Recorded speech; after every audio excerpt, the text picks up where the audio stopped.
Өзбекстанда көбісі орысша сөйлемейді, өзбекше сөйлейді. Біз Шымкентте астанада болғанбыз, стройкада істейміз, немесе көкөніс сатқанбыз. Көз Мойнақ дейтін қалаларда ол жерде арзандау. Қарақалпақ тілі қазақ тіліне ұқсай ма? 95% ұқсайды ол жақта. Келесі қонағымыз менің қарындасым, сіңілім Құбыл. Құбылды шақырсақ. Құбыл, сәлем. Сәлем. Қалғалай? Жақсы, Құбыл екеміз серуенде бір әңгіме айтып қайтайық, Иә. Енді сен қай жақта туылдың? Сол жайлы айтып кетсең. Қытайда Чаушек деген қалада туылдым. Қытайша Тачың деген Шинжаңда. Сол жақта туып өсіп, одан кейін Қазақстанға келіп, Павлодарда оқып бітірдім бакалаврды. Одан кейін қазір обратно Пекинда магистратураға оқуға түстім. Қазір сонда оқып жатырмын. Жақсы. Бірақ та Ташкентке 20-шы жылы келдім, 2020. 20, сол жылдан бері жұмыс істейсің, бұл жақта. Қандай жұмыс істейсің? Мен осында аудармашы және экологиялық биологияда лаборант болып жұмыс жасаймын Ташкентте. Жақсы. Мысалға сен жаңа Қытайда туылдым дедің. Қытайда қазақтың қандай салт дәстүрлерін ұстанасыңдар? Мысалға. Бірақ енді қазір сендер білемін, Қазақстанға көшіп келгендеріңді, бірақ мысалы Қытайда тұрған кезде қандай салт дәстүрлерді ұстанып едіңіздер? Есіңізде бар ма? Бар. Бізде Құрбан айт. Наурыз мейрамы ол жақта тойланбайтын, өйткені Қытайдың өзінің жаңа жылы бар, сол жаңа жыл тойланатын. Ол январдың 1 емес, ол февральда болатын өздерінің жаңа жылы. Соны тойландық. Сол Құрбан айтты тойладық. Просто біз Алтай дейтін жақта тумадық та, біз Чаушекте болдық. Ол жақта кішкене дәстүрлі емес. Қытай тілі мектептері, қазақша мектептер болмады ол кезде. Сондықтан бізде көп традиция болған жоқ. Алтайда туылып өскендерде оларда қазақтың барлық наурыз, ат шабу, күресу, барлық традициялар бар оларда. Құрт істейді өздерінің қолдарымен. Жақсы. Ал қандай мысалы қазақтың дәстүрлі тағамдарын пісіріп едіңіздер Қытайда тұрғанда? Есіңізде бар ма? Әлде көбіне Қытайдың тамақтарын істеуші едіңіз? Мен мамам заводта аспаз болған, китайский заводта. Сол жерде ол көбінесе Қытайдың тағамдарын істейтін. Бірақ та үйде бауырсақ пісірдік, қойдың бауырын қуырып жедік, одан кейін бешбармақ, солар. Ал жылқының етін қалай сүйсініп жеп ме едіңіздер? Иә, бірақ жылқы аз Шинжаңда. Табылмайтын болатын. Бірақ та сиырдың, қойдың етін жедік. Жақсы. Жақсы, сіз қандай мемлекеттерде тұрып көрдіңіз? Қытайда, Қазақстанда, Өзбекстанда, осы үш елде? Вьетнамда да тұрдыңыз. Ресейде тұрдым. Ресейде бір 40 рет барған шығармын Ресейге.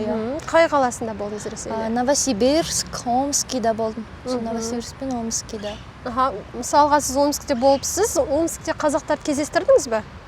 Кездестірмедім. Жоқ? Орыстарды. Көбінде орыстар, бірақ негізінде кезінде Омск деген, қазақша Омбы деген қала ғой, Қазақстанның құрамында болған еді. Енді міне сіз қазір Өзбекстанда тұрып жатырсыз. Өзбекстанда, мысалға өзбектер қазақтардан қалай өзгешеленеді? Мүмкін егер ұқсастықтары бар болса, сол жайлы айтып берсеңіз. Біріншіден ол тіл. Әрине бізде Қазақстанда орыс тілін 100% грамматикасы сөйлейді ғой. Грамматикасы өте жақсы бізде. Ал бізде Өзбекстанда көбісі орысша сөйлемейді, өзбекше сөйлейді. Орысша сөйлейтіндер грамматикамен, қатемен сөйлейді. Сол жағынан бізде сол жағы жақсы.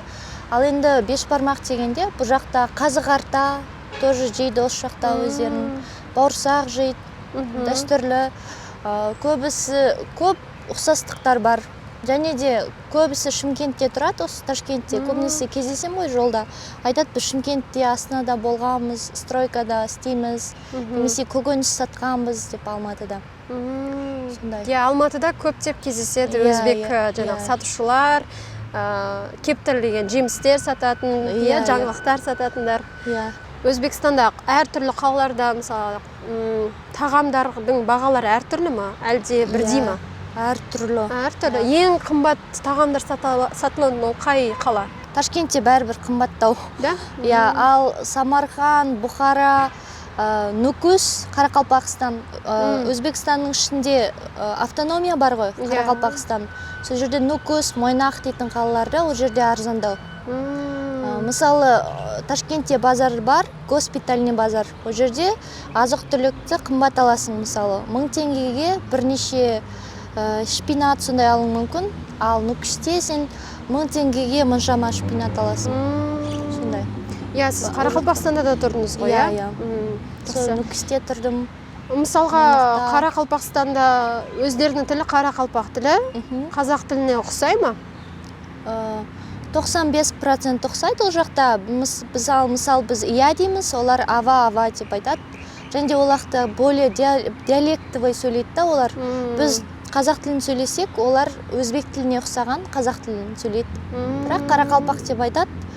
Егер қазақ пен Қарақалпақ сөйлесе, бір-бірін 100% түсінеді. Жақсы, біз енді Қарақалпақстан туралы тақырып қозғап едік. Бізде енді Қазақстанда жаңағы Арал теңізінің экологиялық проблемасы айтылып жатыр. Ол Қарақалпақстанға қалай әсер етіп жатыр, соны айтып берсеңіз. Иә, мен 2020 жылдан бастап сол жақта экологиялық биотехнологиямен айналысқаннан кейін сол Аралдың өзінде тұрып келем да, сол жақта командировкаға барам. Ол жақта судың тұз құрамы 18%. Шашыңды жуасың, мысалы, шашыңа қанша бальзам істетсең де, шашың бәрібір түсіп қалады деген сияқты. Және бізде Семейде полигон болған ғой, ал Қарақалпақстанда полигон болған сол жерде. Сондықтан ауа райы, климат нашар, су тұзды. Бізде, мысалы, Қазақстанда краннан суды ішсең, хлор болып тұрады. Ал бұл жақта суды ішсең, прям тұзды су ішіп жатқан сияқты боласың. Сол жағынан нашар, және ол жақтың халқы сифилиспен ауырады көбісі, туберкулезбен ауырады, ол жақта больницалар көп сондай. Өзбекстанда қазақтарды кездестіріп тұрасыз ба? Иә, кездестірем. Ташкентте кездестірем көбінесе. Иә, Ташкентте қазақтар көп деп естідім, шын ба? Иә. Мысалға, Өзбекстанның халқы, тұрғындары шетелдік азаматтарға қандай қарым-қатынаста болады? Өте қонақжай. Көбінесе Қытайлар көп Ташкентте. 2017 жылдан бастап осы президенті Қытайлармен бизнестағы келісім-шарт бәрін ашық қылған. Содан бастап қазір Қытайлар салған аурухана олардың өзінің. Гостиницалар бар, ондаған. Тамақ ішетін жерлер 20-дан көп, кафе бар Қытайдың. Өте дамыған, және Huawei үлкен телефон сататын здание, Oppo, бәрі осы жақта орналасқан. Одан консул бар, оларға өте қонақжай қарайды, оларды өте жақсы көреді, өйткені олар инвестиция салып жатыр деп ойлайды. Одан кейін қазақтарды да жақсы көреді, қазақпын десең, мен де Қазақстанда болғам деген сияқты. Енді орыстар немесе корейлер болса, олар өздері СССР кезінен бастап осында тұрған, сондықтан оларды өзінің отбасындай болып кеткен да, оларды қонақжай емес, кәдімгі өзінің ұлты сияқты қарайды. Және мысалы корейлер өте көп, бірақ та оңтүстік Корея емес, солтүстіктен кезінде келген. Бірақ олар өздерінің тілін білмейді, орысша сөйлейді осы жақтан. Не орыс ағайындар да өзбекше сөйлейді, көресің, барасың, супермаркетте да өзбекше сөйлеп тұрады олар. Екі тілді. Жақсы. Ал мысалы Өзбекстан бойынша қандай қалаларды аралап көрсе болады? Бір кеңес айтсаңыз. Өзбекстан бойынша біріншіден Самарқан. Ол жерде барлық әдемі жерлер, қасиетті жерлер бір жерде орналасқан. Сол жерде барып көрсе болады. Одан кейін Бұхара деген қала. Ол жерде туристерға арналған қала. Келіп көріп фотоға, видеоға түсірем десе. Одан кейін Хива деген бар. Ол жерде ескі кезінде патшалар киген заттар, ескі дүниелер, дәстүрлі сондайлар бар. Одан кейін Арал теңізі. Қазір Арал теңізінде осындай жалған пальмалар қойылып, ол жақта туристік жер орнатылып жатыр.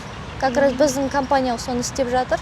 Ол жерде бұйырса келесі жылдан бастап туристерге ашылады. Гостиницалар бар, ол жерде кигіз үйден жасалған. Бұл енді жаңалық көбісі білмейтін. Сол жақта барып көрсеңіз салынып жатыр. Ал жаңағы экологиялық проблеманы қалай шешпей жатып, қалай ол туристік орталық жасамақшы Арал теңізінің бойына? Енді жоспар бойынша осы көбінесе сол экологиядан заттар шығады, неше түрлі экологиялық. Соларды алатын инвесторлардың сөзінше, осы Арал 5 жылдан ары қарай уже тіпті де тартылып жоқ бола бастайды. Оны құтқару мүмкін емес. Су тапшылығы. Сондықтан қазір бұл да бір мемлекеттің экономикалық бір бөлігі шығар. Енді сол жерден қазір туристерге арнап ашып жатыр. Гостиница Аралда қазір аэропорт бар, бірақ та салынып бітті, бірақ та әлі ұшақтар дайын емес. Келесі жылдан бастап осы Ташкенттен бірден Аралға ұшып барып, сол жақта көруге болады. Арал дегені Өзбекстанның бойынан Арал ма, әлде Қазақстанның бойындағы Арал жақта ма туристік орталық? Ол Өзбекстанның ішінде. Өзбекстанның ішіндегі туристік орталық. Енді Аралдан арғай жүрсеңіз, Атырау, Ақтөбе көрініп тұрады, шекаралары бөлінген, бірақ та біздің ол жақта әлі дайын емес, сондай туристік жер, бірақ та Өзбекстанның бойындағы сол жерлерде салынып уже дайын ашылады. Мынандай сұрақ, Өзбекстан Ресейге тәуелді мемлекет болып саналады ма? Жоқ. Мысалға жаңағы техникалары бойынша, азық-түлік бойынша, тағы басқа заттар бойынша тәуелді емес, е? Олар құжат бойынша тәуелді емес. Тіпті кейбір ұйымдарда жоқ олар. Біз Қазақстан бар ұйымдарда, кейбір Өзбекстан жоқ. Ресеймен бірге олар тәуелсіз деп айтуға болады. Мысалы, жақында болып жатқан Украина мен Ресейдің арасындағы да Өзбекстанға әсер етіп жатқан жоқ. Мысалы, біздің теңге түсті, жоғарылады, доллар жоғарылады, бірақ та Өзбекстанда әлі сол қалпы. 1.080.000 болса, қазір 1.100.000. Где-то 1000 теңге, 500 теңге ғана айырмашылық. Жақсы, құбыл рахмет. Шын жүректен айтқан барлық сөздеріңізге, біздің көрермендерімізге бір ақпарат жетті деп ойлаймын. Жалпы Өзбекстандағы өмір туралы, себебі құбыл бұл жақта 2 жылдан астам өмір сүріп жатыр. Үлкен тәжірибесі бар Өзбекстанда өмір жайлы. Сондықтан үлкен рахмет бүкіл жауаптарыңыз үшін. Сіздерге де рахмет. Каналдарыңызға сәттілік тілеймін. Рахмет. Сау болыңдар. Сау болыңдар. Всем огромное спасибо за просмотр. Я получаю огромное количество положительных комментариев, и это мотивирует еще больше снимать для вас интересные видео. В ближайшее время я планирую посетить различные страны. Чтобы видео были еще качественнее и интереснее, вы можете поддержать канал по ссылке в описании. Я буду очень благодарна. До скорых встреч! Хош көріскенше, сау болыңыздар!